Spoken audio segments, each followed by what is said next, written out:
Welcome to Duderonomy, where we congregate in Ninja Turtle Temple. I'm Bryan. I'm Dan. And today we are having a extra special, fantastical, retrospective review of Enter the Fly.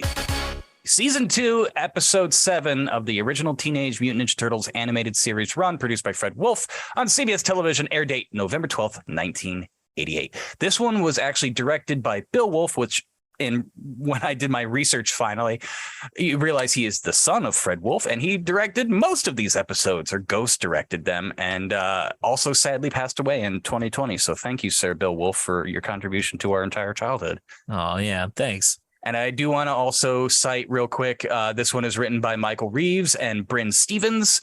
I'm telling you now because I really enjoyed this episode and I thought it had some really great jokes and solid writing. And I think it's another a diamond in the crown that is Ninja Turtles 87. It is really interesting to see like just the last couple episodes, and then we get to this one, and it's sort of like we went back to the quality of the first 4 episodes. Yeah, it definitely feels like the heart comes back in this. Yeah. At least it feels like it's focused again. And there's stuff that they just go for here. Like there's a lot of no fear in this script, which is really fun to see. Yeah, there's some truly like Bruce Willis moments in this one. And we'll point them out as we go along. But let's go ahead and get started. We set a new record for worst ninjas ever. 1.3 seconds in, we pull back the camera on Manhattan midday, and it's the fucking blimp. I mean, I get the real reason, right? Like I hear you struggling. The real reason is because a toy company wanted to sell a blimp, and so it had to be branded with the turtles. But could you imagine this thing flying through over the skyline of New York City, and it just says Teenage Mutant Ninja Turtles on it, and you'd be like, well, I guess I know what that is. I know they're selling toys, but sell me the van. The van everybody loved. The blimp was an entire marketing catastrophe. Go into detail on that because I don't know that.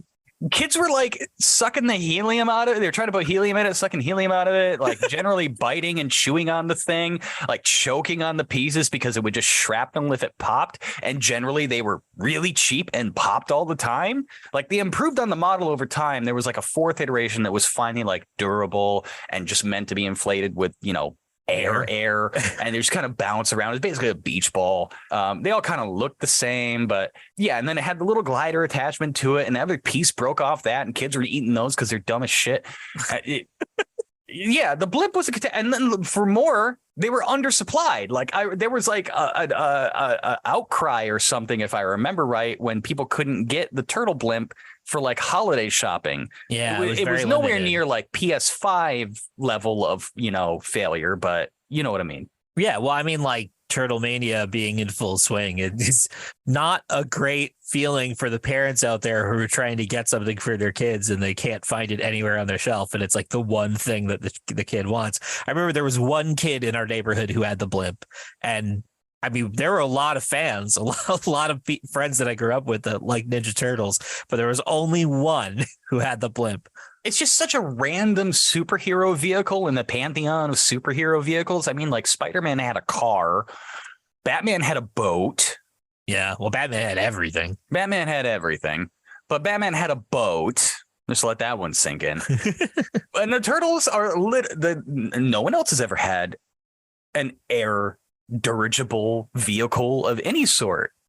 No hot air balloons, no hang gliders, anything. Which is weird for Batman, considering Gotham is often shown to have Zeppelin. But they were never his. There was never a Bat Zeppelin. Right, but like he could have had one and it would have fit in and it would have been like, massed in with the other ones there, but he didn't. And here we've got the Turtles being like, yeah, this is normal. I want like a DC animated short of Batman just launching the Bat dirigible out of spite. And it looks exactly like the cop ones, but of course it's just got a big bat symbol on the side of it. Of course. I mean, you're nothing without your brand. Hey, do you ever think that Shredder gets embarrassed by the Turtles? Like specifically this 87 Shredder? So like, I mean, constantly. Well, no, in the last episode. In the context of like he'd be like, oh, the Joker, that guy, he fights Batman. And I don't know why my Shredder sounds like TJ Miller, but and he fights Batman and all his gear is dope as fuck. My guys have sticks and roll through town in a fucking Kit Bash Goodyear. I actually would have enjoyed seeing that conversation in the crossover. All right. Enough about the goddamn blimp. We are right. This is a wild moment just from 2022 standards because there is a blimp flying towards the World Trade Center. And well, that's different. Yeah, that honestly didn't like pop into my head until a few seconds in when I was watching it. And like they verbally acknowledge it's the World Trade Center. And my brain went, oh, wow. Okay. Yeah. Yeah, they're going to make a giant portal between the Twin Towers. And then it's like, oh, okay. This came out in 87. We're okay. Going to move on. 88. Did that immediately make you think of the Sam Raimi trailer or the trailer for the first Sam Raimi Spider-Man? Oh, absolutely. That like forbidden trailer because like it came out right before like the summer of 9/11. And like, we're not trying to make light of this situation at all. Just it's a piece of history, and we're acknowledging this pop culture that surrounded it. I mean, it's a cultural touchstone. It is. It is. We're not. It's just we're giggling a little bit at the putting a portal between the Twin Towers, and that should make you giggle. But yeah, I mean, it is just crazy to think like, why don't the Turtles really?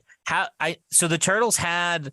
There was another blimp in the 2003 series, right? Or like something, wasn't there another one? Was it the 2012? Yeah, the 2012, they do eventually come up with like another kind of like even gnarlier Kit Bash blimp that I argue is better just because it looks like a turd. Because Donnie was like, I'm just patching this shit together.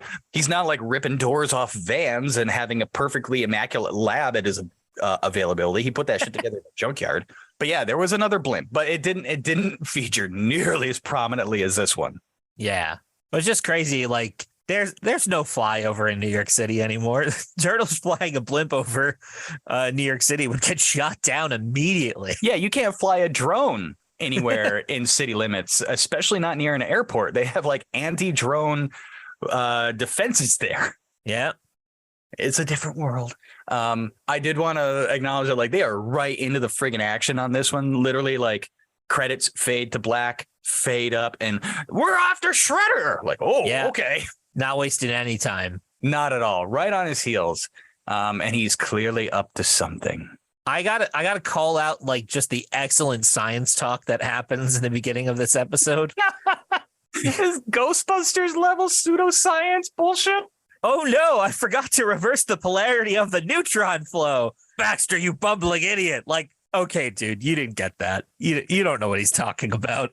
Fucking don't cross the streams. I know the Shredder is smart in this series, or, he was an inventor, I guess, prior to this, where he's got ninja robots. But still, it's like, okay, come on. You didn't. If you knew so well, you could have double checked his work. What kind of friend are you?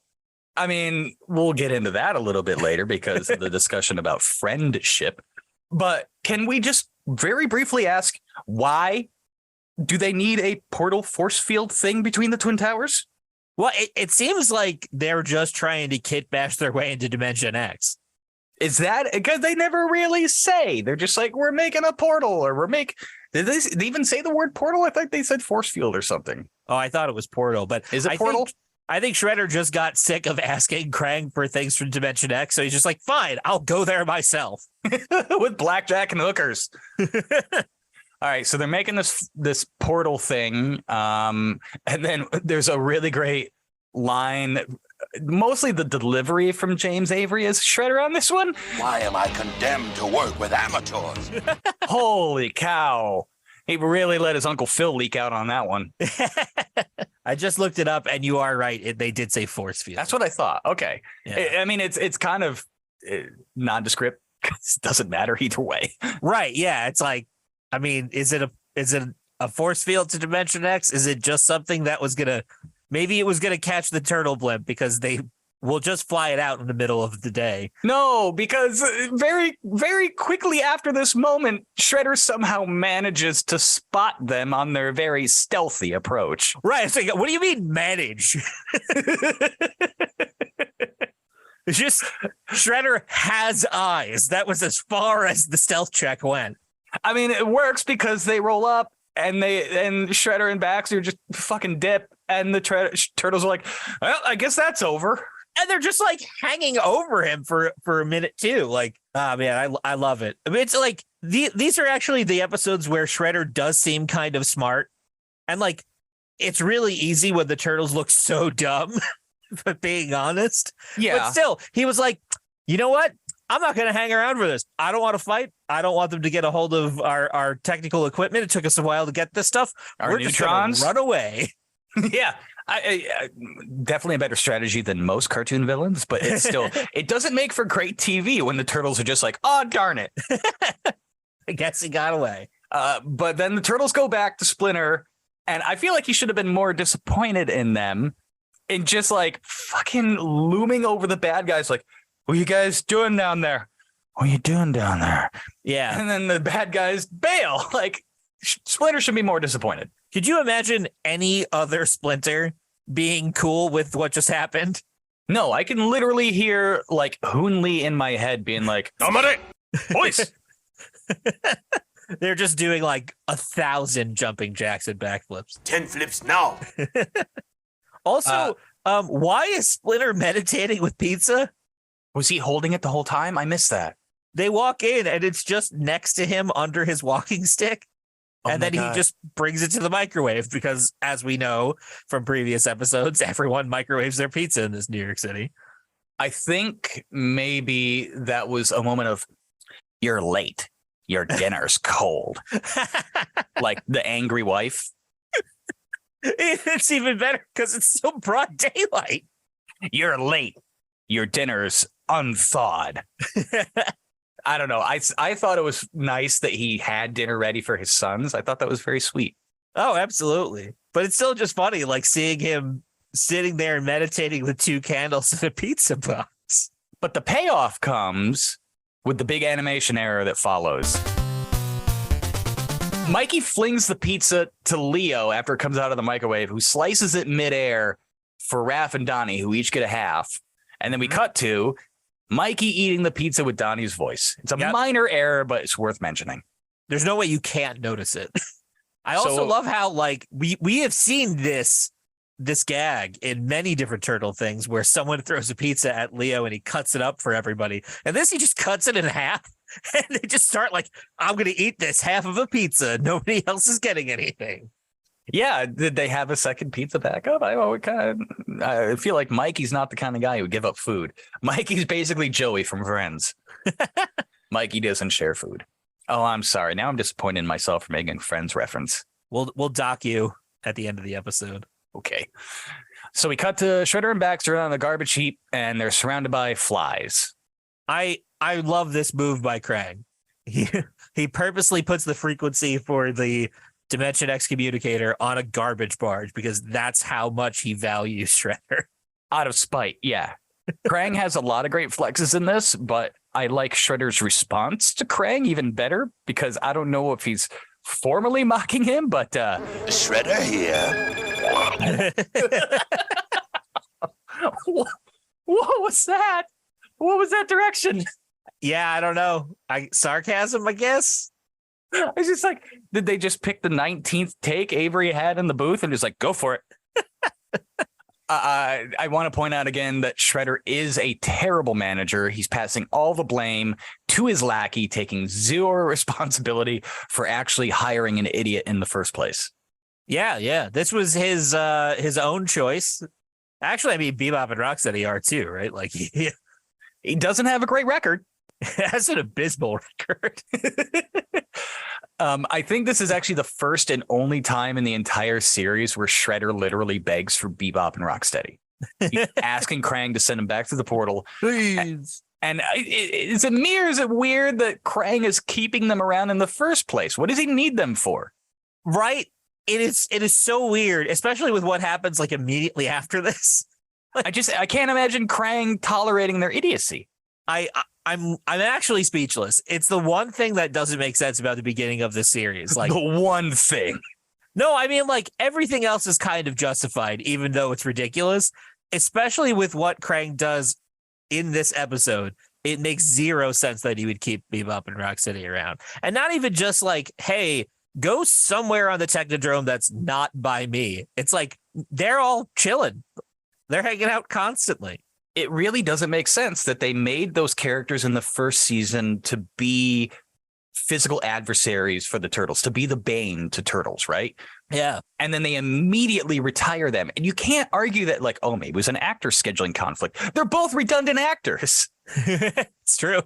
So, yeah, it's so weird that they went with Shredder Baxter immediately. And this has got to be the weirdest Mandela effect in my head for Turtles, because for me, it was always Shredder, Bebop, and Rocksteady. And that's what kind of turned me off to the series for a while, is because, like, when I thought I was too cool for the funny Turtles and Bebop and Rocksteady are dummies, I'd want to watch the serious Turtles.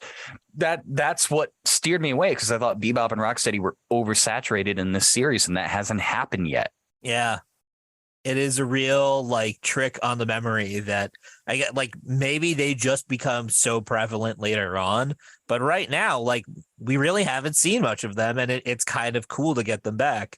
Yeah, I mean, honestly, I never thought I'd say this, but I'm looking forward to Bebop and Rocksteady. I honestly, like, just as a sidebar, I was super turned off to those characters for so long until the IDW reiteration of them. And holy cow, what a great character reinvention. Yeah, for real. I mean, I think those are the best version of them, but it's all like they take the characters seriously, even though like they are still very true to the original vision of them. Yep. But they make them a threat. Yeah, for real. Like they make them the actual Bane. Yes. And no spoilers, a lot of ways. Yeah. I like the 2012 version of them too. I didn't love Bebop for some reason. I didn't like the Michael Jackson like impression thing that was going on. He did a good job at it. It was just like, this got kind of annoying. I don't know. It was very the fairy from Ocarina of Time. Hey, listen. Gotcha. Just kind of nails on a chalkboard after a while. And as a wrestling fan, I'd be remiss if I didn't, call out Sheamus. I frankly I think those are my silver medal as far as Rocksteady and Bebop go as character portrayals, is in that Michael Bay movie. It was fun. Honestly, it was a lot of fun. They were the best part of that movie. Anyways, back to the story. Bebop and Rocksteady are deadweight. And I just love that there's so many arbitrary rules about trans-dimensional portals and having to exchange, here the air quotes, someone to keep the balance. Yeah. Except it's bullshit. It's total bullshit. It's total like 1.21 gigawatts scientific bullshit. But like it's bullshit at face value, because Shredder went from the Technodrome to Earth and no one replaced him. The only thing I can say to justify this is that this is the foundation of why Krang doesn't just like bop back and forth himself. Yeah. Like I was wondering, what's really keeping him Dimension X? He can send shit back and forth. That's well established, but they don't set a lot of rules as to how much or when or any of that stuff. And then they throw this in your face and you're like, all right, I guess I'll buy it. But it's just like funny because like Shredder comes through at like when he returns and nobody takes his place there. Now we have this arbitrary rule where like something has to come back, but it's not equivalent because both Bebop and Rocksteady go over and only Baxter returns to Dimension X. It's just like, what? It's a BOGO deal. Buy one, get one. It's like, no, it's buy two, get one, right? It's a weird rule. It's kind of like the Turtles 3 time travel rule where you got to have someone of equal weight. It's such a throwaway rule. It's so funny. I didn't even think of that. That's a great reference. I mean, it's true, though. Like, who has rules to time travel? Avengers tried to make rules to time travel, and they were stupid. The only one that makes sense is Back to the Future. Anyways, like, the transdimensional stuff, I don't know why Krang doesn't roll back. My only thought is he needs the Technodrome, but he's only ever screamed about his army and shit, right? And it's just like, I need my army and my body. But, like, does he... that was actually a surprisingly decent Krang impression. I'm going to keep that one in my back pocket. Yeah. But does he need the Technodrome? In later versions, the IDW, they established that the Technodrome is a terraforming weapon of mass destruction that would essentially turn the Earth into a complete ecosystem that would support the Utrons who need to breathe nitrogen, as well as the Triceratons. On and on and on. But like he's sitting in front of the portal, just like roll back and start shooting shit again. Yeah, it's weird. It's probably just so that they could like save him for a bigger moment later on, right? Exactly. And that's why I still have this weird relationship with Retro Krang as someone who has gone through and read the original comics, watched the 2012 series, the 2K3 series, the IDW comics, where the Utroms have a very different relationship and they are never the primary threat in any way, except maybe in 2K3, but that's a different conversation altogether. Well, I mean, like, but Krang being like the war 2012 too. They were a threat, but they were never the boss of Shredder. Oh, okay. Yeah. They weren't like a hierarchy they were separate forces. Exactly. It's weird that Krang is the bigger boss than Shredder in this, right? Yeah. It's probably just because he's weird, for being honest. You know, like he was another great toy. That's for damn sure. Oh, hell yeah. I mean, I still have that hanging around my house. I'm so jealous. I'm so regretful that I got rid of so many Ninja Turtle toys when I was young. I was stupid. Don't do it. I lost the antenna, but I have the full body. Everybody lost the antenna. Krang. Yeah. I mean, it's got some bruises, but it's still here. It took me years to find the full size Krang body that fit the standard Krang Walker model. Oh, that was enormous. That was like 12 inches tall. Was it full foot? It was That's big. The one I have. Yeah. Naturally, Shredder sacrifices Baxter in a very, very ambitious fly follows him through the portal. Like they put it center stage and they make it loud. Like zzz. If you didn't miss it. It's amazing that only one went through. Oh man, you know what? That was the 2 for 2. It was the fly and Baxter. Oh, you're right. I don't know why it took that long for me to think of that. Krang and Shredder didn't think of that, so 34 years later, figured out that plot hole. Wow. Okay. No, you make an excellent point. That's why it worked. But Shredder didn't know that, so he was ready to just throw one in there and hope for the best. Right, yeah. Maybe it'll tear him to pieces in between interdimensional travel and he'll never be a human again. Maybe it'll combine Bebop and Rocksteady. Oh, God, there's some Cronenberg horror that I do not ever need to see. All right. Anyways, now he's got his muscle. Shredder's got his bodyguards, and naturally he's going to strike at their weakest point.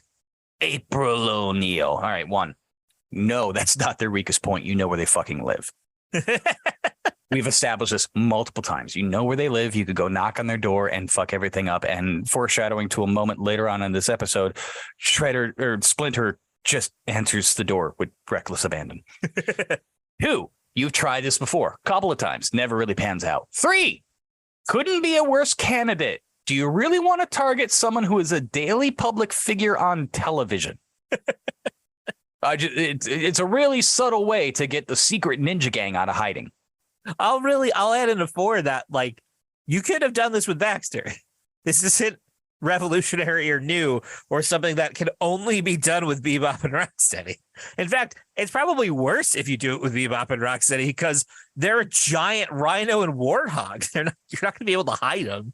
It's a weak plot tie, but being that this episode culminates in a call out for a literal mono kind of brawl, I think you could argue that weak writing left holes open for him to just strictly need muscle. Like if he had opened the episode being like, I need to face them with brawn, not brains, finally, like that would have solved the whole thing.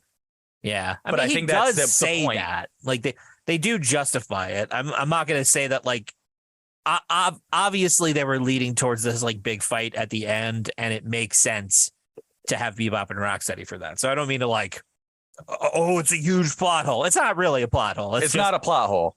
It's just funny. It's a gentle lean away from outsmarting the turtles to outbeating the turtles. Right. There's just been better written versions of that in kid shows. It's kind of a jump to be like, we'll beat them with brawn instead of brains. But first, let's go kidnap this woman. Speaking of this woman, we cut to April O'Neil at Channel 6, and she is receiving flowers from a delivery service. And Thirsty Irma is on the case. Yoo-hoo. Irma, what are you doing in the sewers? Well, I'm thirsty. Okay, has April's "I barely know the turtles" argument been her alibi all along? Because like any other iteration is like either I am best friends with the turtles or I don't know what you're talking about. Like, I've never heard April be like, yeah, I met him once or twice. They are at the Christmas party. I mean, that doesn't make any sense. I mean, like, sure, it's been a short amount of time, but they've been through a lot together. So I feel like you kind of know them. But I mean, to Irma, like her cover up is I barely know them. Not I have no idea who they are. It's I barely know them. Right. Yeah. It's just a weird deflection on April's part. It's really weird because April, I mean, this kind of comes like after the next scene, but April is convinced the flowers are from the turtles as some weird 4-way confession to her. Like confession of love. Yeah. Like her whole understanding of this is that like, yes, I received this strange plant from my 4 mutant friends. There's only one possible explanation for this, and that is they are all collectively asking me out. Oh, bro, I've been trying to talk her into an interspecies relationships for months now. Whoa, Raph, chill, man. And she won't do it, huh? She can't hold her breath. No, she can't do it. The biggest problem is she can't hold her breath long enough, you know? I mean, she only interacts with 10 people. 4 of them are turtles. 2 of them are wicked villains. And the other 3 she works with. Yeah, and I mean, like, obviously, you're going to spend more time with the villains and the turtles. Who wants to spend time with your coworkers? Before we get to that, okay, so she's got the flowers. This exchange, boy, this weirded me out. This literally gave me a chill up my spine. So April gets the flowers delivered. Delivery boy goes downstairs, Channel 6, rounds a corner, gets nabbed and dragged into an alleyway by your boy, Shreds. Yep. He confirms that the Shredder's like, you delivered the flowers to Channel 6. And the delivery guy's like, yeah. So like, did the animators forget this plot point that Shredder orchestrated the flowers? Because wouldn't it make more sense to just have like Oroku Saki on the phone like, yes, April O'Neil, delivery, Channel 6, the Doku plant. Yes. Charge my Technodrome MasterCard. Thank you. But it's got to be for the turtles. But approaching him after the thing is so creepy.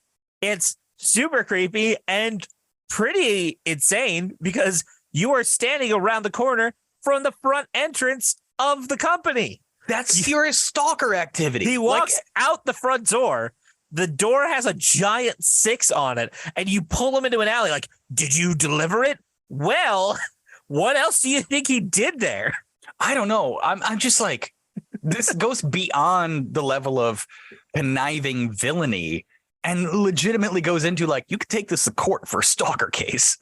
Oh, yeah. Well, I mean, like, he gets accosted by a guy covered in knives. Weird. That kid is waking up in the middle of an alleyway and being like, oh, God, what happened? I got to go to the police. If I woke up in the alleyway after being accosted by a man with knives, I'd probably not go with police. Anyways, naturally, April takes her brand new fresh flowers straight to the sewer. Well, because they're from the turtles, obviously. Obviously. But why drag them there? So she can politely return them and say, I just wanted to let you know that we are mutual crime fighters, but I don't feel for the 4 of you the same way. She's clearly never seen a turtle penis. Either way, we gently foreshadowed to this earlier on, but like fucking in every other Turtles, the door is hidden or behind like a secret entryway or has some security or cameras. And April just like walks up and knocks. Yep. And Splinter doesn't do anything. He just, hello? Just opens. What the hell? It was my understanding that, like, okay, maybe let me rephrase that. I don't understand this. It's just so great.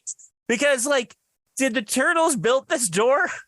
No, because if you look behind, there's another door. Right. And it has like, a more professional handle, like a restroom handle on it. So like, do they have neighbors? The MTA comes down here and they're carving out all the tunnels for the trains. And the water authority is down here and they're carving out all the tunnels for the sewer and the pipes and all that different stuff. And they're like, you know what? We need some rooms. Just some empty rooms. And we're going to cover them with some wooden doors that have no security whatsoever. Yeah, like the turtle lair in this one, as much as I do love it, it makes no sense. It's laid out like a Seinfeld apartment with big open walkways and shit. Yeah.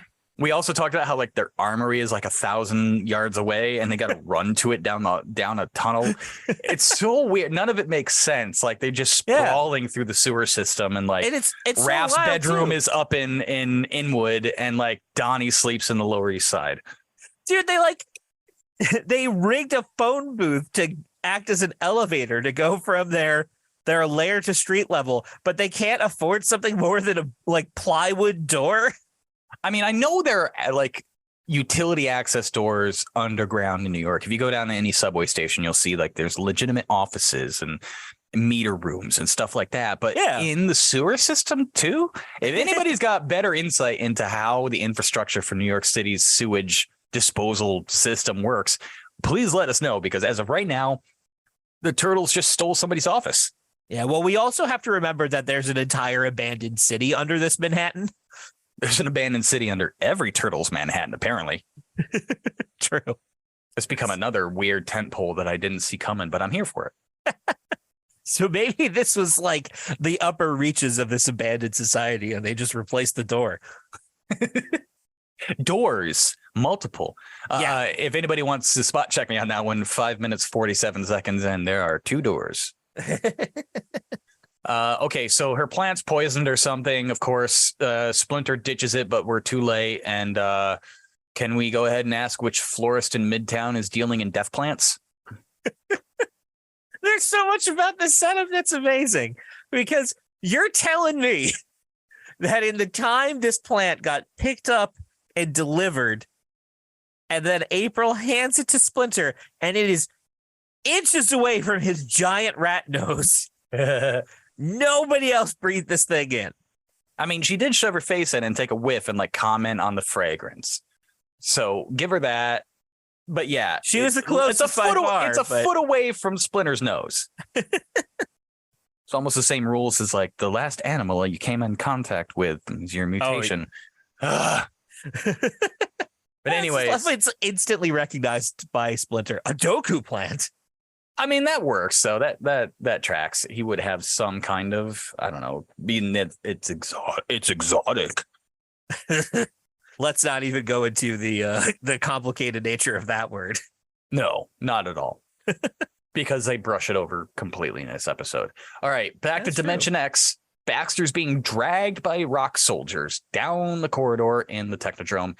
And this has got to be one of the absolute coldest villain lines delivered in the series. So Krang has him immediately sent to death by disintegration. I just want to point out how hardcore this episode is. It goes from like silly non-fight that happens at the beginning of the episode to April's gonna die. Also, we're fucking murdering Baxter. I mean, the only thing that doesn't make sense to me, like that is fine. In a weird way, I'm cool with Krang killing Baxter. Why didn't he kill Rocksteady and Bebop? Did he really tolerate those morons more than the mutual scientist? Fucking yikes. He already has science covered. He needed to fill in his holes. You're right. He is also something of a scientist. So anyways, the disintegrator goes fucking backwards for some reason and merges Baxter with that rogue fly that's been buzzing around. And I do want to appreciate this really dope sci-fi transition moment where they're like Baxter's silhouette flashes out and you see the skeleton through, very Frankenstein-esque. There's been a terrible mistake!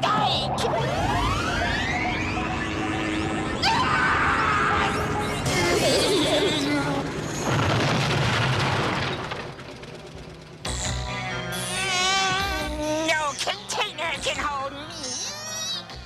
It's so metal. It's so fucking metal, and like the transformation sound and his scream and everything. It's so good. It's so good. It's so hardcore. And then kaboom, we get the iconic Flyman. And just what a friggin' performance here. He just immediately, no container can hold me. And we forgot to mention that Pat Fraley is the voice of Baxter as well as Krang. And just like, oh man, he's so good in this role. I would argue his Baxter the Fly legit competes with his Krang. It's such a fun character, and it makes the payoff of like what Baxter was prior to this. It truly is a payoff. Like, it's just such a fun twist to take this character and like the scientist and then shift him into this. Like, he still is super smart, but also has like this weird attention span where he can't quite understand everything that's happening around him.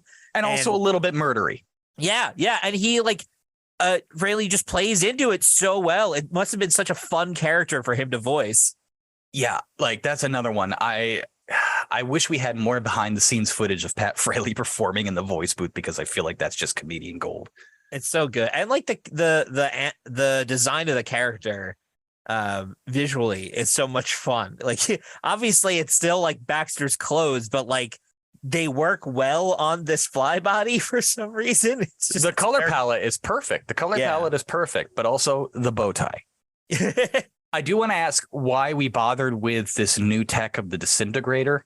Like, doesn't Krang just have a zillion containers of mutagen floating around the Technodrome? My only thought is like they legitimately wanted to set up a visual homage to Jeff Goldblum as much as possible. Oh yeah, 100%. All right. I'm glad we're on the same page on that one. Because this wasn't like an experiment. This wasn't Krang being like, I'm going to play around with this guy. It's like, no, I'm going to murder him. I'm going to fucking kill him. I don't know why the disintegrator wouldn't also just murder the Fly with him. But I love the disintegrator went, flies, my only weakness. How did you know? It's worth it though, because I really love that Baxter immediately just gets completely unhinged, like he's been holding back this whole time. Yeah.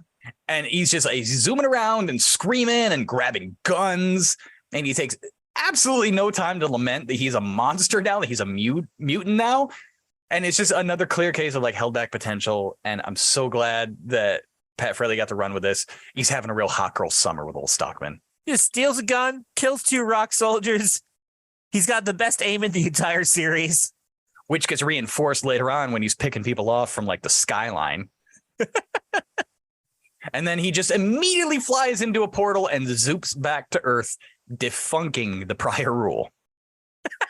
Unless you could technically count him as 2 people because he's a mutant. But nothing's coming back. Yeah. And then no one talks about it. It's just like, okay, yeah, Krang was full of shit. It's such a fun moment, too, because he's just like, I'm going back for revenge. He's so ruthless. He's such a ruthless villain. And I wish we got more out of him.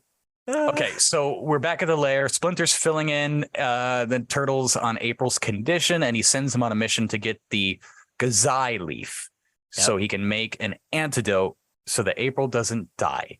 And Raph knows of a greenhouse uptown that deals in exotic plants, and that statement has a lot of different meanings now in 2022. It's true. Didn't even think of that. That was kind of like a weird thing to be like, oh yeah, I know where this greenhouse is at. What have you been doing? I guess in this one also Raph is the lone wolf who kind of goes out at night and scopes things out. I don't know. Yeah. I mean, I do have one question. I've now watched this a second time, and is it just me, or does the Gazai plant looks exactly like the Doku plant, right? Well, I don't are they 2 different plants? Because I thought it was the Doku plant with the Gazai leaf. But then they don't need to go to the greenhouse. He threw it out in their home. That's true. That's very true. None of that works, does it? And I was praising the writing in this episode, and I realized that you're right. There's an enormous hole in this.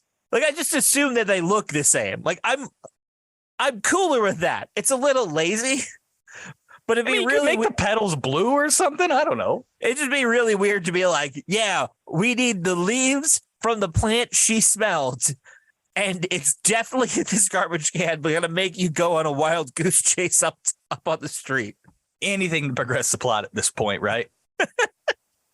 We have another ice cold Krang moment here, and I love this. It literally gave me chills. He's warning Shredder. He's on the comms, and he's telling Shredder there is a sociopathic flyman coming to kill him. And then Shredder blames Krang for the whole thing, and Krang says, I didn't have to warn you, you know. Yep. whoa. I thought it was more comedic. I don't know. I thought that was just like, well, I could have just let him fucking come kill you.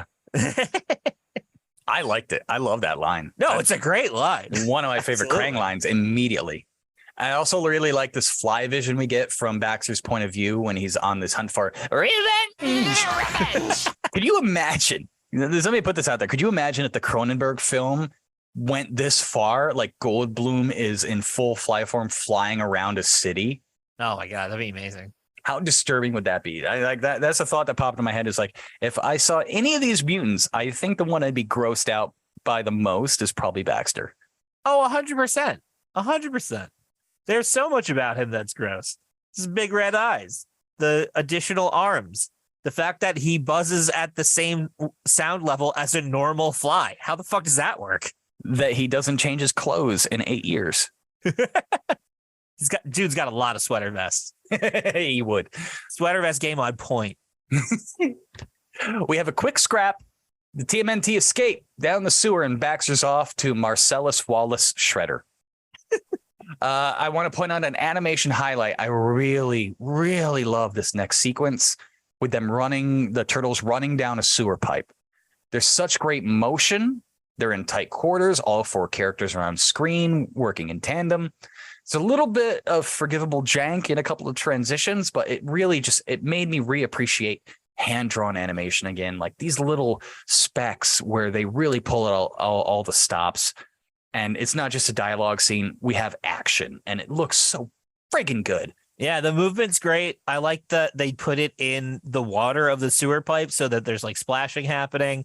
It is like, you're right. There's a little bit of jank. There's a little bit of like, it kind of looks like there's 4 different turtle models, but it also could just be that like they're doing it at different camera angles for the whole, like going down the pipe is like 4 different shots of like head on, from behind, diagonally and down from the top, like all these different camera angles for just them running down a pipe.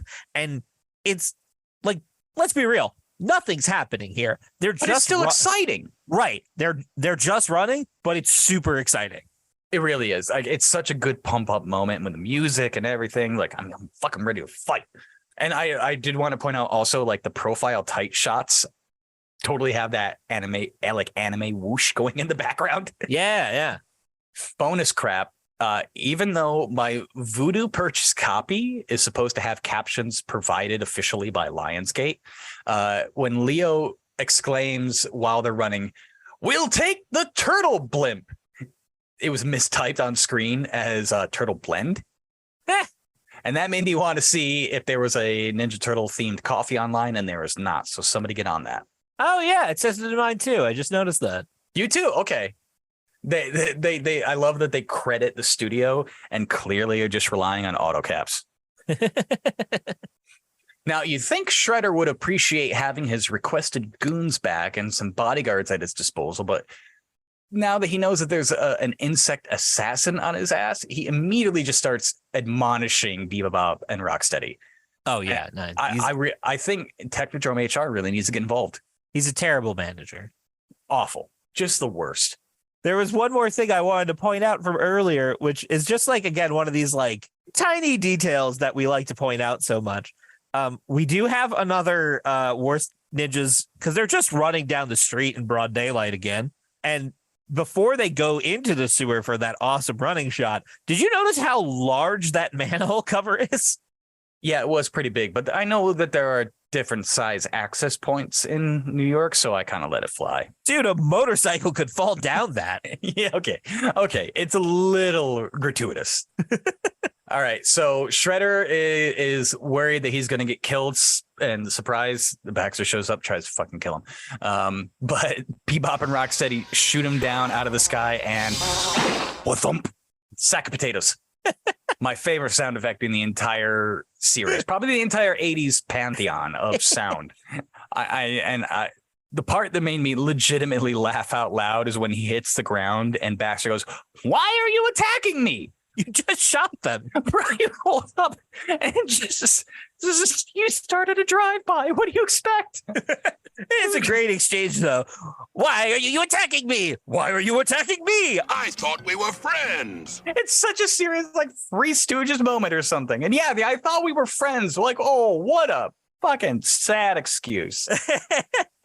I kind of like, is he just immediately turning on the, like, I'm gonna get this guy back to my side, I'm gonna lie to him, or is he actually kind of hurt? Do you think Shredder's hurt by this? No, I really think that Shredder is a maniacal, conniving, wicked, evil human being, because this whole episode has kind of dark undertones. Like, Shredder is clearly exploiting Baxter's psychosis in this. Oh, yeah. Like, if we're gonna get like analytic, he goes and tries to make him think that the turtles made him a fly.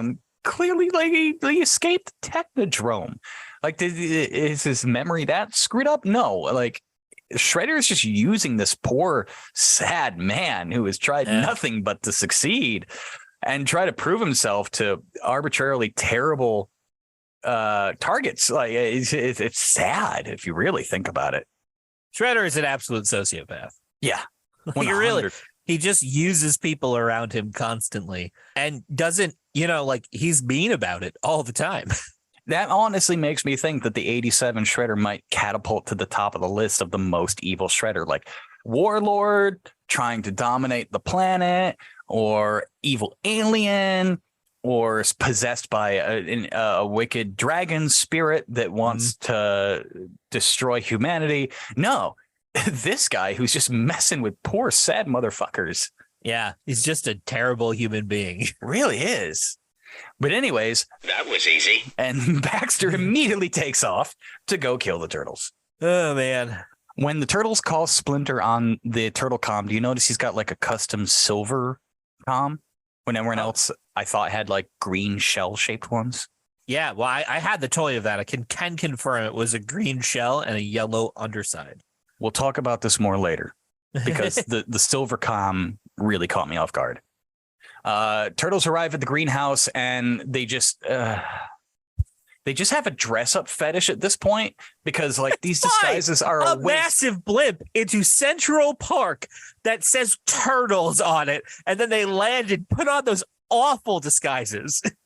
Matching overalls with safari hats. No coverage on the face or arms. Why even bother? We really need to, like, okay, I want to take a step back. I don't want to like criticize their terrible disguises anymore. We just need to start treating it like a fashion show. Well, I do want to, like, where did they change when they landed, I guess? There's a secret compartments for disguises on the turtle blimp. They are masters of the quick change. I know many costume designers that would be very pleased with how quickly they get into costume. Regardless of that, the costumes are a 3 out of 10 at most. These are trash. They're inappropriate. Oh, they're terrible. They're unflattering, and they should have just dressed up as beekeepers. But they work. And the Doku plant owner, shopkeeper thing guy, he sells them the plant, and everybody's vegan kosher about it. So by default, that's going to be our going to LaGuardia moment of the week. You're going to LaGuardia, right? Listen, this guy is just happy that someone came to his greenhouse. This guy has just been here alone. This is probably where the Doku plant came from. He's, secretly feeling pretty bad about giving this poisonous plant out. And they're like, oh, yeah, well, all right. It totally makes sense. You're coming for the antidote. We're cool here. Maybe they should just burn that place to the ground if he's dealing death plants. Oh, yeah. I mean, can't even. I want to keep joking. It's just bad. It is. It's bad in a funny way, but it works. We got one more thing. Donnie comes out. I don't think he gave us the right change. I'm a few pennies short. You are in a hurry. Puns are on fire in this episode. We've grazed over a few, but the puns are absolutely on fire. Oh my God. Leo just with the perfect comeback to Donnie's worrying about money. I've always said you didn't have enough sense. April's dying. Chef's kiss. I want to reinforce that their disguises are absolute shit, because Baxter spots them immediately from like 30 stories up. And then Shredder in the next scene is using Rocksteady to test a new robot defense thingy. Yeah. And I swear to God, okay, It's like a spider tank that has 3 to 4. It's like the width of 3 to 4 guys.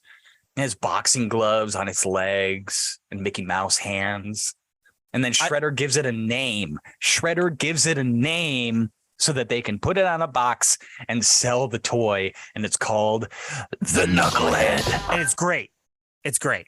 It really is. It's a foot spider bot. It has the gauntlets of the foot soldiers because, of course, Shredder had to brand that shit. He knows where it's at. But it's not. It's made by Baxter. They established that. Well, yeah, but I mean, like, Baxter made it, but then Shredder did the marketing. He did the research. Shredder is Elon Musk. Oh, no. God, I hope this joke ages well. That guy's such a joke. I mean, he is constantly trying to fire his employees, except yeah, but we're recording this in November, and this won't publish until like probably January at this point. So. Yeah, it's not going to air till fingers crossed. Fingers crossed. That being said, while we're recording this, and we've been talking about Batman, what would the social media site developed by or taken over by Shredder be called? Soup, but it would be like S with a U and an umlaut over it with a P. Oh man, love it! I love it. I love this foot bot. I really do. Like this spider bot. It looks so silly, but it is also like the creepiest idea ever. It fits so well in this universe, and I like. It's weird to me that they introduce it, and you clearly see like a cockpit on it, but no one's driving it, and it's fully automated. But yeah, every other version we've seen of it, like there's a foot soldier driving it, like specifically in Shredder's Revenge, and I think a couple other games, once or twice. It's just such a fun concept. It is. It's such a doofy ass machine, and it's so effective though. It's right. It's in the same spirit as those robots that they fought in the first episode or in the first series. Yeah. The giant Technodrome, like piston thing and all that jazz. It's right up there with that. It's just one of those things that like perfectly encapsulates the animation style of this show, where it is brightly colored, goofy looking, and at the same time, if you pictured yourself getting captured by this thing, it would be utterly terrifying. Yeah, absolutely. I'm arachnophobic as it is, so already I'm just like kind of like prickling at the thought. If anybody remembers, though, they did make a toy of this, the Knucklehead. If you have the toy or had the toy, have any memories of it, photos of it, or anything like that, please add us on Twitter, find us on Discord, Duderonomy. There's links in the description. I'd love to hear more, see more from anybody out there who's got like rare toy collection stuff that is still hard to find. Please. All right. So the Knucklehead grabs Rocksteady, hangs him up in a rope web thing like a fly. Subtle. And I had to laugh at this. Baxter calls, but doesn't know where he is. It's beautiful. Love this line. And he says, I found him, Master. Excellent, Baxter. Where are you? I'm not sure. But there's a great pizza parlor on the corner. Well, that narrows it down, you bug brain. And then I'm going to go ahead and insert this here. Do you have the slightest idea how little that narrows it down? Oh, man. It's such a great thing. How are these villains threats? They're so stupid. They're so good. They're so stupid. I mean, I think it's a great character moment. Baxter is just so concentrated on revenge and violence that he doesn't know where he is. He is tracking these turtles around Manhattan, and he has no idea where he's at. But he has enough wherewithal to be like, there's a great pizza place on the corner. I think it's a more effective environment building moment and an atmosphere building moment that the writers that we have touched on over and over again have such a interesting but accurate view of New York City to just be like, yeah, that's how it works.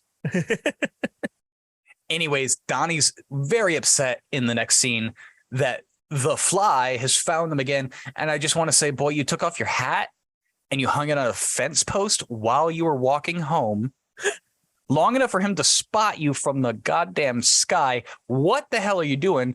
Taking a break? And why aren't you all just cruising in the underground highway? Right. The hat, does it blow away? Does he hang it up there? Did he need a bathroom break? What the hell? And I just, in my notes, I just have in all caps, why are you worried about your shitty hat? April is dying. That's the thing. This has the most dire circumstances, I think, that we've seen so far. You know, there's Krang is going to destroy the world. Well, that's going to take some time. We can take him down. April has less than a day. And y'all worried about your hats. They don't have a lot of money, so that when they do spend their money, they need to bring everything back. This has got to last them a while, Brian. Those costumes are rentals, Dan. Anyways, I get ambushed by Shredder. Okay, hold on. I want to prepare myself for the delivery of the absolute best thing I have ever written. The Teenage Mutant Ninja Turtles are ambushed by Shredder in a cheese van, holding a Polaroid camera that shoots lasers. The Turtles in their yellow overalls that makes them look like eggs on legs engage, and the Shredder immediately six mech Shelob on them. You're welcome. I'll be here all week. I want that on my tombstone. I really like all this spider and fly commentary going on here. Very intentional, very telegraphed, but it works. This is what we should be tweeting. It's bizarre summaries of things that happen in these episodes. I put a lot of effort into that one. No, I didn't. Really it literally popped off the top of my head as soon as I watched that scene because that's how stupid it is. Cheese van. It's true. That's the logo on the side of the van. It's just cheese. Oh man! And he could easily have come out with any standard looking gun that he and the foot soldiers of Bebop and Rocksteady have shot 1,000 times already in the 12th episode of the show. But no, he's holding a box with handles on it that looks like a Polaroid camera. It's just like a Polaroid camera from 1920 that's been steampunked. I had the same exact note. Like, what is this weapon? It's a beautiful moment in like animation unveiling. It's just like, oh, so much information has just been conveyed to me, and I don't really know how to process all of it, but my emotions are skyrocketing. And it's not even one of those things where like, oh, hey, we have to come up with a different thing because we can't show guns. Like, there's literally a gun earlier in the episode. It's Baxter. It's glued to Baxter's hand. Bebop and Rocksteady jump out with pistols in hand. So the Turtles run back to the blimp, and like you said earlier, there's been a blimp parked in Central Park. Presumably for at least the last 5 minutes it took us in episode length, but likely that would have been larger without, television editing. So there's just a blimp parked in Central Park, and NYPD has done nothing. Yep, no one cares. Baxter confronts the Turtles in the blimp, and he calls them, and I thought this was important, his fellow mutants. Yeah, that's weird because he wasn't mutated in the same way. But still, we've never seen that kind of camaraderie. Even in other versus mutants battles, it's like, you freaks. And Baxter's like maybe extending an olive branch. Maybe he was trying to start the first mutanimals. He does immediately shoot their glider down. That's true. And they crash it, even though it's a fucking glider. That could fly last episode. They dislodge, and Leo's immediately like, we're going to crash. No, you're not. You could easily coast over into the river. Yep. Also, it doesn't take any damage. No, they land in, they land in some unique looking, almost colonial like square thing. And they're all worried about trashing the landmark. Right. Where is this? Where is this? What is this supposed to be? They're in Harlem. Like, if they had landed outside the Apollo or something, like, there's plenty of landmarks in Harlem, but they don't specify anything. Like generalizing Harlem doesn't work. It feels like such a weird moment to take to be like, you guys fight around the city all the time, and you were never worried about collateral damage, but you've landed in a specific part of New York City where you are concerned specifically about the architecture. Where are you? The animators need to know this. The animators do a good job establishing that it's visually different. It clearly looks like Boston Square, honestly, if you really want to talk. Like it's brick and kind of cobblestone, and like it's a cool environment, but they like the fact that they call it out, it's like, why? It's like it's such an odd moment for the episode. And there's like you look at the buildings when they first crash, there's like a glass building with columns. There's an old 2-story longhouse, like from Revolutionary War times. There's a completely like kind of similar looking building, but it looks like it has a thatched roof.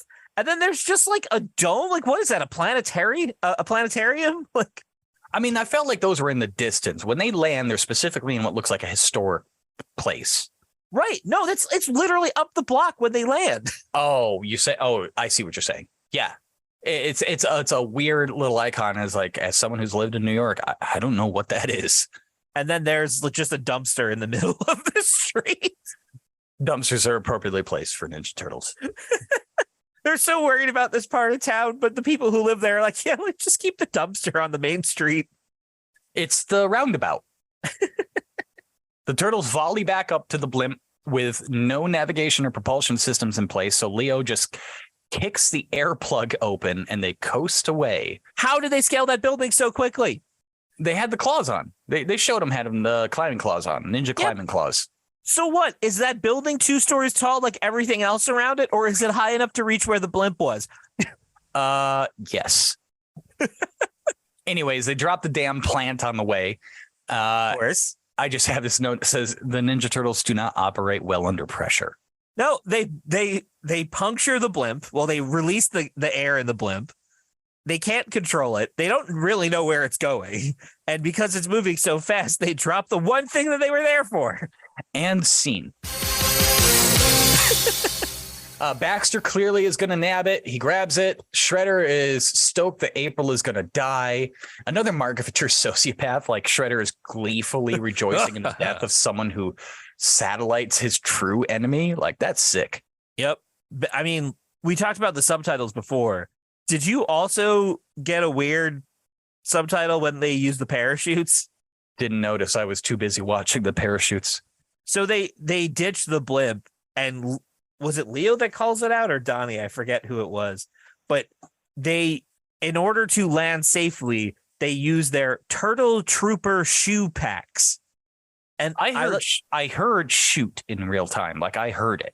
Which would make sense considering they are parachutes. But if you look in the subtitles, it says shoe. And I don't know why. Because they auto-generated them and tried to give it credit like they actually hired someone to do good work. Lionsgate. Like, it's such a weird, and it's Trooper, Trouper. Like, what do Lionsgate do better? That's not even a word. Well, it's like troop as in like an acting troop instead of a paratrooper, like a trooper in the military. Well, anyways, we get the turtle parachutes and we get toy number 2 introduced in the episode.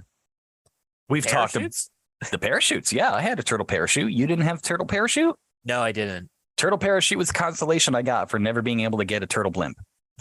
I'm serious. Like, I begged and begged for years, probably three or four Christmases to get a turtle blimp. We talked about this, and I never got one. Your mom was like, "We have a turtle blimp at home." I'm not going to get mad about it. My mom is a saint, and she did her best and found the turtle parachute, which in retrospect was probably more fun because I threw that off the roof all the time. There you go. And it was always Donatello for some reason, which is the only original surviving turtle figure I still have in my collection. All right, we're closing on the end of the episode. The big climax. The blimp poops out. Turtles bail on the parachutes, and then apparently everyone's got the silver comms in this one. Is that a Mandela effect kind of thing again? No, we've seen them in earlier episodes, I thought. But I feel like every other turtle comm screen representation I've seen, they look like they're green or yellow, and they look like the shells. Yeah, but these ones are like silver. I think we saw the green and yellow ones in a previous episode. We definitely did, and we definitely see those again. But the silver ones are just really weirding me out for some reason. Maybe these were the prototypes. I feel like maybe Steve Jobs is rolling out some alternate versions. These are the competitors. The silver turtle comm is the Android or the Windows phone. It's a Windows phone model. Oh gosh, no. I want to take a little bit of a sidebar diatribe here. Some people that I've witnessed in YouTube and real world are critical of things like the combined movie Turtles Forever. Remember Turtles Forever when 2K3 met 87? Yeah, it was great. First real great team up before 2012 did it with CG and the 87. Also great. Also great. Like, they're all excellent. Like, I give me more Turtles all the time. Give me the Turtle multiverse constantly. Turtles Infinity. But a lot of times they take criticism, specifically in Turtles Forever, for the 87 Turtles to be underwhelming. But like moments in the show are like right now, like where we're at right now, show that this was a show for the jokes. It was a comedy show. Yeah. Like April's dying and Mikey's still looking for pizza. Like, I don't know. It really bugs me when people are like, no one takes the original Turtles serious anymore. They didn't take themselves serious either. Yeah. All the way back to the Mirage comics. It was meant to be a parody. And for the record, it's a show for kids. Like, it's meant to be funny. And like when I was little, I still looked up to the Turtles as heroes and adults. And I'm not saying that they aren't, but like in retrospect, looking back through a lens like this right now at the goofy 87 version, that's a title it carries for millennials, is like, that's the goofy version. It's like, yeah, but it's supposed to be. There's nothing wrong with being funny. Yeah. It's also just a weird thing to complain about because, like, if they were the same, like, there wouldn't be a reason for a crossover. Yeah. Like, you know, like you want to actually do the same thing over and over again. We got great versions. We got the 90s movie and I got the 2K3 cartoon. That's the payoff for me. It's paying respect to the original Mirage content, which I favor. Mm-hmm. But Rise is an incredible series. It's just not for me. Yeah. I mean, it is. I think we talked about this in like probably our first episode, but the reason why the Turtles stick around is because they're constantly reinventing themselves. They're staying true to the core concept in a lot of ways, but challenging and like changing things and experimenting and seeing what lands and like giving something new to each new generation of fan. And that's awesome. Like the new stuff doesn't have to be for you, but you still have the stuff that you love. And there's also such a variety of it that like, yeah, you can go back and watch the original movie. You could read the IDW comics if you want a more serious turtle. You could read The Last Ronin. like The Last Ronin exists at the same time as Rise. That's amazing. I just, as another sidebar, I went out with some friends a week ago, and they brought their 13-year-old son along with them, who is just starting to break into Turtles. And he specifically requested The Last Ronin. And I have that in hardcover. And I was like, okay, I'm going to bring it and buckle up. And homeboy blasted through it in an hour and 15 minutes. Nice. And he was instantly in love. So I feel like I've done my justice. There you go. Yeah. I mean, like, it's cool that the Turtles can be so varied, you know, like their universe is pretty big. It's not as big as like Marvel or DC or something like that. But even with like, I'd say like a fraction the size of their multiverse compared to like the big two publishers, like they do so much and they're not afraid to take chances and they're not afraid to be consistent either. Like it's cool that in Turtles Forever, they were willing to poke fun at themselves, honestly. I like that they're not afraid to be inconsistent either for whatever is in favor of good writing. Like they crossed over with Usagi Yojimbo, the Flaming Carrot, Savage Dragon. Yeah. Like they can cross over in so many weird places because they're so weird to begin with.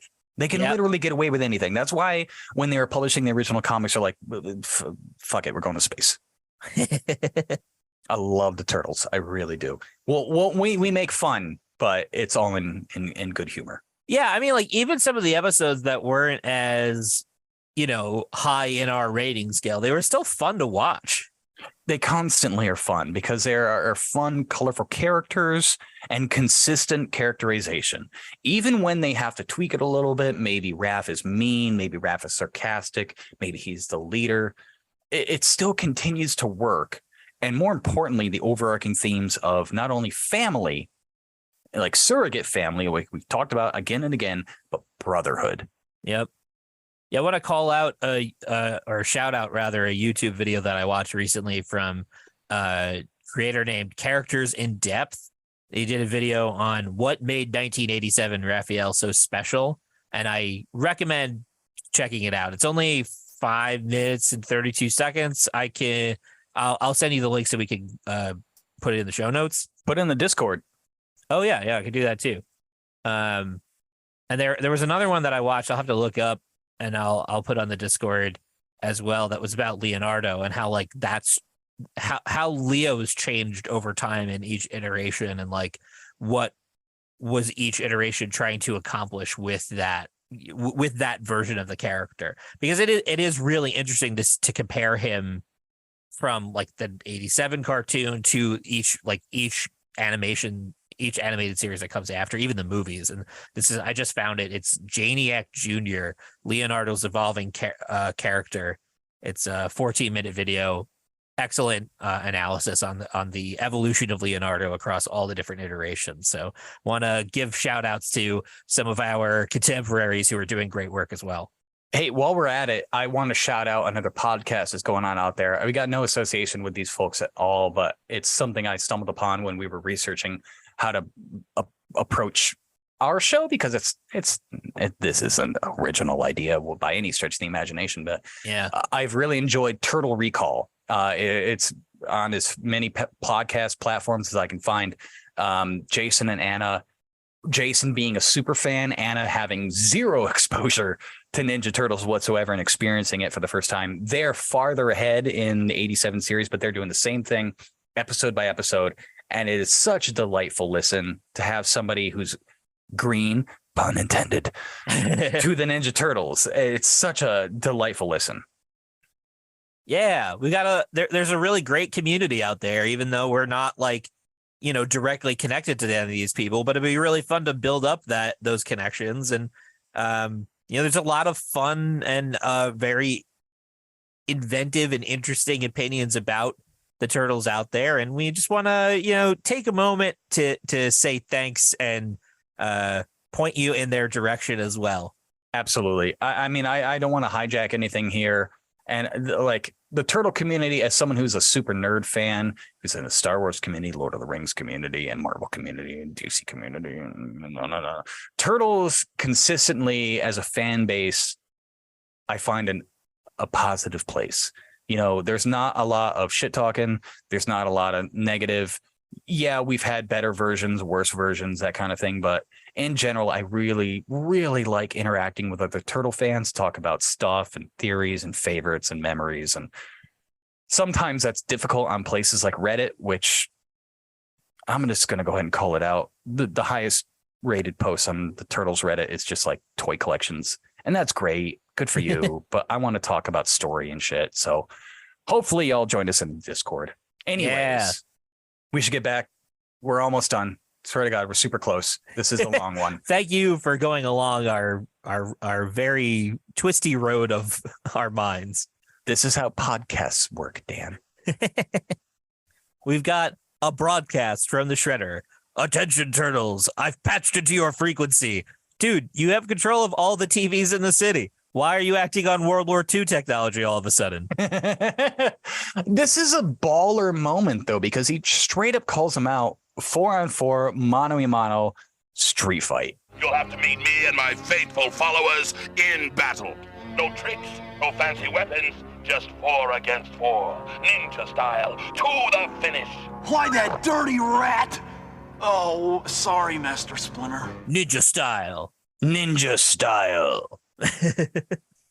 And then, of course, instead of just killing the Turtles when they show up, he plans to phase them out of reality, which I guess is a callback to the Twin Towers force field portal thing.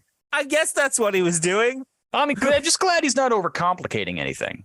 Man, it's such a funny plot. And it also goes along to like complete sociopathic tendencies. I just like, where did they even come up with this plan? And I guess they came up with it prior to this episode because that's what they were starting with. We finally came full circle. I guess. Like, I really love a response. I mean, like, it's such a weird thing to be like, hey, we're going to trick them into fighting with us so that we can push them back into this crazy technology that Baxter invented that will put the Turtles out of phase with reality, a concept that we are mentioning for the first time right now. Yeah, I'm here for it. And I mean, like, if they were actually setting up this trap in between the Twin Towers because they knew the turtles are morons and fly their blimp out in broad daylight, good for you, Shredder. Solid plan. No, absolutely no way that that's the case. Shredder is just making weapons of mass destruction with reckless abandon and hoping for the best. So there is a force field now suspended between two stacks of garbage. Oh, by the way, we're all in a dump right now because flies. Yeah. Our boys are cornered, but Dad to the rescue. Okay. Before we get to this, what does this fight remind you of? The fight from Turtles 2? There you go. Yeah. 100%. Junkyard. Cowabunga. That's right, Shredder. You forgot. We carry insurance. Yeah, mutual splitter, dude. Yeah. Get them! Even like how they like sneak in and it's super quiet at first and they're trying to figure out where the enemy is. Like, it's a fun, it makes you wonder if the TMNT 2 writers got an idea for that from this episode because it's such a clean mirror. It's a little too Wrath.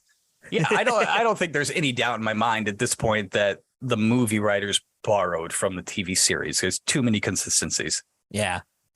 So in the next moment, when Splinter comes bursting through with the turtle van, the party wagon, I legitimately perked up and cheered out loud when I saw that. That's such a baller moment, dope ass moment, just blowing through a pile of trash. So friggin' metal. And crashes through cars. The turtles acknowledge that he can't drive. Master, I thought you didn't know how to drive! It's remarkable what one can do when one is forced to. So anyway, I started blasting. Bang! Bang! So Splinter's like blasting this place, lighting the whole thing up, and the Doku plant ball is loose. And then Baxter flutters straight into the dimensional phase shifter as screaming. It is so, I mean, like, way to hoist yourself on your own petard. It's one of those like animation things where Shredder demands Baxter to attack them. He barrels straight forward and continues to fly straight ahead, even though like the turtles have already dodged out of the way. Like there was time for him to stop flying, but I guess that's just how crazy he is. Yeah, there's a lot of like really psychopathic moments in this episode from a lot of different perspectives. And then as soon as he gets hit by the trap, Shredder's just like, all right, let's get out. Yeah, and then they dip again. Time to go. Yep. Shredder, once again, terrible manager, great strategist. So Baxter's fucking dead, right? Well, yeah, at the very least, he's out of phase with reality. They just let him go. Oh, yeah, yeah. Is Baxter the most tragic character of the Ninja Turtles pantheon? So far, yeah. It's almost sad. Like, sorry to watch. I mean, like, he comes back, right? We'll find out. Yeah. So Mikey shows up again in the lair in the recursor. April's going to be fine. Splinter's whipped up the antidote with the leaf and everybody's groovy. Mikey rolls in with terrible comedic timing, making a Gazai pizza, and then, just shoves in another pun for good measure. Here's Gazai in your eye. Oh, I want to hate it, but I can't. Do you think Shredder goes back to the dump every year and leaves a rose? God. No, he probably goes back to gloat. That's what I thought, you dummy. You're dead. All right, what do you give this episode a rating? I liked it. I think it's a cowabunga for me. It's a cowabunga. I precursored this going in. This has turned out to be one of my favorites. It's just so perfect. Like the methodology, the formula, everything just hitting on all cylinders in this one. We got essential characters. We got solid writing. We got great action, great animation, with the few notable flubs that we all know come associated with watching the show. The jokes land. We got 2 new toys introduced and a couple of legitimately badass moments. This is a great episode. Yep, it really is. And there's there's really fun character moments throughout. I think my personal favorite is Krang when he is going to murder Baxter and Baxter is begging for his life, and he just gives him the coldest reply with Baxter begging, saying like, I'm a scientist, I can help you. And he's like, I'm already a scientist. I don't need your assistance. Whoa. Okay. I'd give Krang the MVP of this episode just because of how many ice cold lines he lands. So it's even shorter than it. He just goes, so am I. I don't require the assistance. Wow. Yikes, bud. What do we think our moral takeaway from this story is in 2022, looking back at 1988? For me, it's value, how you value your friends, your allies, the people around you, or what you choose to value. There's framing device that the show uses sometimes, and I'm not going to claim that they do it all the time, and I don't know how much more they're going to be doing it in the future. But sometimes they use this framing device where the turtles on one side are learning one lesson at the same time that Shredder is failing to learn that lesson. And in this one, it's like the turtles are faced with a situation where April is in extreme danger. She is dying. They're still teens, so they're cracking wise and they're making weird hat mistakes and whatever. But they're under the gun. They're under pressure. They need to go save their friend, and they're going to do whatever it takes to save her. And when they think they fail, it hits them really hard. Whereas on the other side, you have Shredder, who doesn't care about anybody. He has these people around him that he uses until he no longer has a use for them. And then he doesn't care what happens to them. Like, he didn't think for a second what Krang would do to Baxter after throwing him in that, portal to Dimension X. He immediately manipulates Baxter once he comes back after his mutation. He doesn't show any concern for him or this transformation at all. It's just like, oh, Baxter's out to get me now. How can I spin this to save myself and hurt my enemies? So it's just a fun juxtaposition that the show does sometimes. And in this particular case, it's like, how do our main characters value their allies? Is it based on what they can do for them, or a more pure relationship where they're concerned with the person's well-being? Very astute observation. I think that resonates really well. The only thing I want to tack onto that is the concept of revenge versus avenge. So Baxter's out for revenge for those who have wronged him over time. The turtles are out to be avengers for the wrong done against their ally, April. And I think that's just kind of classic hero tropes right there. Yeah. I mean, I think for most of this episode, they're not even really concerned with Shredder or Baxter. Like, they're just trying to get the antidote. They're not, they're not falling into, I won't even say trap, but it's not their main goal to avenge what happened to April. They're trying to find to get the thing so that they can save her. And then towards the end, when they are faced with, we have to confront Shredder in order to get the Gazai plant back. Okay, now we're focused on beating him up. We're gonna get the fight now because he's in the way of our goal. Yeah, once again, I think you got the better takeaway. Well, thank you. An excellent episode, one I've been looking forward to, one I'm glad we're through, and looking forward to next week. We've got a lot more coming up in the season. Honestly, season 2 is kind of surprising me. As I look through the episode list, I didn't realize how much really happened in season 2, but there are some essential parts still coming up. But before we leave you, I definitely want to pass along our daily affirmation pizzamation so that the rest of you who follow the Church of Turtles can have a positive takeaway from today's episode. And with that, I say, the breakfast pie for tomorrow belongs to those who order it tonight. Coming up next week. I am human once again. Thanks, everyone, for joining us. Dan, thank you. We'll see you next time. Thanks, everyone.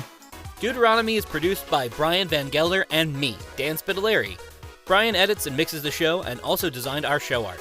Our theme music is composed by Mario Sello Nuñez. You can hear more of his music on Spotify, which we've linked to in the show notes. Find us on Twitter at Duderonomy_TMNT. and send email to deuteronomy.tmnt@gmail.com. Thanks for listening. Cowabunga! Step into my parlor, said the knucklehead to the fly.